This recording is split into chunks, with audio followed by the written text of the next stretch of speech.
আজকে আমাদের বাড়িতে স্পেশাল মেহমান আসবে আর তাদের জন্যই বাড়িঘর পরিষ্কার করতেছি, সাথে করতেছি স্পেশাল রান্না বান্না। আজকে আমি সকাল সকালে ঘুম থেকে উঠছি, ঘর বাড়ি পরিষ্কার করব, সাথে রান্না বান্নাও করতে হবে। আমার রুমটাও সুন্দর করে গোছাতে হবে। আমার ঘরের এক সাইড পুরাটা এরকম থাই গ্লাস দেওয়া, তাই ঘরে খুব সুন্দর আলো বাতাস আসে। মেহমান আসলে যে কাজটা আমি আম্মুকে আগে করতে দেখতাম, ফার্স্টে বিছানার চাদর চেঞ্জ করে, আমিও এখন বিয়ের পর সেম কাজটাই করি। বাসায় গেস্ট আসলে বিছানার চাদর চেঞ্জ করে ফেলি। বিছানার চাদর চেঞ্জ করলে রুমের লুকটাও চেঞ্জ হয়ে যায় আর অনেক সুন্দর গোছানো পরিপাটি দেখায়। এদিকে আমি ঘর গোছাচ্ছি, আরেকদিকে আমার হাজবেন্ডের কাজ। কত সুন্দর করে এই জায়গাটা আমি বোরকা দিয়ে সাজায় রাখছি আর তার উপরে সে তার নিজের শার্ট প্যান্ট এনে রাখছে, তাও অগোছালো ভাবে। যতটুকু পারতেছি অল্প টাইমের মধ্যে সবকিছু গুছিয়ে পরিপাটি করে নিচ্ছি, কারণ আবার রান্না বান্নাও করতে হবে। রান্না বান্নার মেনুতে আজকে থাকবে বিরিয়ানি, মুরগির রোস্ট, সাথে গরুর মাংস, ভাজাভুজি আইটেমও থাকবে, ডিম, মাছ, এগুলোই করা হবে আজকে। মুরগির রোস্ট কিন্তু বিরিয়ানির সাথে খেতে দারুণ লাগে। মুরগির রোস্ট সাথে ডিম ভুনা, আর ফ্রিজে কিছু পাবদা মাছ ছিল, এগুলোকেও রান্না করব। আমি যদিও দাওয়াত খেতে গেলে শুধু মাংস আর বিরিয়ানি খাই, তবে আজকে গেস্টের জন্য আমি মাছও রান্না করতেছি। আর এখানে হচ্ছে ভাজাভুজির মধ্যে পটল ভাজা।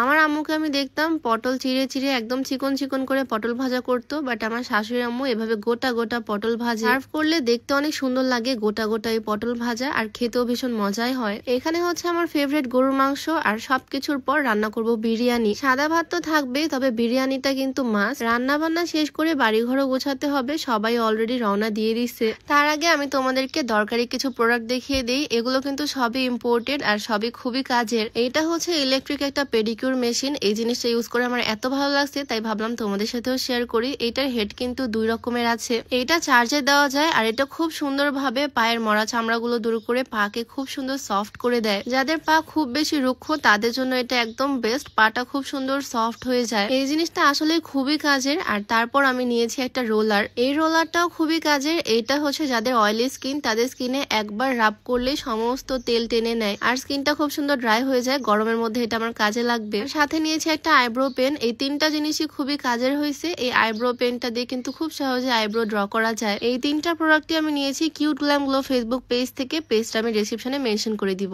যাই হোক, এদিকে রান্না বান্না আমার একদম শেষের দিকে। সবকিছু রান্না করার পরে আমি বিরিয়ানিটাও করে ফেললাম। আসলে একটু তাড়াহুড়ার মধ্যেই আছি, তারা যদি চলে আসে আর আমার যদি এদিকে রান্নাই কমপ্লিট না হয় তখন কি একটা অবস্থা হবে ভাবো। বাট এইদিকে কাহিনী হয়ে গেছে পুরাই উল্টা। আমি রান্না বান্না করে রেডি করে রাখছি, তারা এখনো আসেইনি। ফোন করে শুনলাম খুবই কাছাকাছি চলে আসছে আমাদের বাড়ির, তাই আমি শরবত বানানো শুরু করে দিলাম। খুবই গরম এখন, জানি করে আসতেছে। যদিও এখন দুপুর টাইম হয়ে গেছে, বাট আগে ভাত তরকারি না দিয়ে আগে কিছু নাস্তার ব্যবস্থাই করি। ঠান্ডা ঠান্ডা শরবত বানালাম ট্যাং, লেবু আর চিনি দিয়ে। সময় থাকলে ফ্রেশ ফলের জুস করতাম, বাট এখন খুবই তাড়াহুড়ার মধ্যে আছি। সাথে কিছু ফলমূলও কেটে নিচ্ছি। আপেল, মালটা, আঙুর, কলা এগুলোই ছিল বাড়িতে, তাই এগুলোই সুন্দর করে কেটে কুটে সাজিয়ে দিলাম। আর সাথে ড্রাই কেক, বিস্কিট। নাস্তা সাজানোর সময় আমার মনে পড়লো ড্রয়িং রুমে এসেই তো সবাই বসবে, আর ড্রয়িং রুমটা এখন আমি সুন্দরভাবে গুছাইনি। সকালবেলা যদিও একবার ঝাড়ু দিয়েছিলাম, তবে আবারও সুন্দর করে ড্রয়িং রুমটা পরিষ্কার করে নিচ্ছি। নতুন সোফা কভার কিনছি, বাট এগুলো এখনো লাগানো হয়নি। সবসময় তো আমি সোফাতে তুর্কি সোফা কভার লাগাই, বাট এবার প্রিন্টের খুব সুন্দর এক সেট সোফা কভার অর্ডার করছি। আমাদের সোফার ছবি পাঠাইছিলাম, আর সেই ছবি দেখেই খুব সুন্দরভাবে পারফেক্ট সাইজে মাপে পাঠিয়ে দিছে তারা। প্রিন্টার কালারটা আমি নিজেই চুজ করে নিয়েছি। এই ফেব্রিক্স এর সোফা কভার গুলো কিন্তু খুবই সফট হয়, আর প্রিন্টের জন্য দেখতে আরো বেশি ভালো লাগে। এর সাথে আমার ফার্নিচারটাকেও প্রোটেকশন দেয়।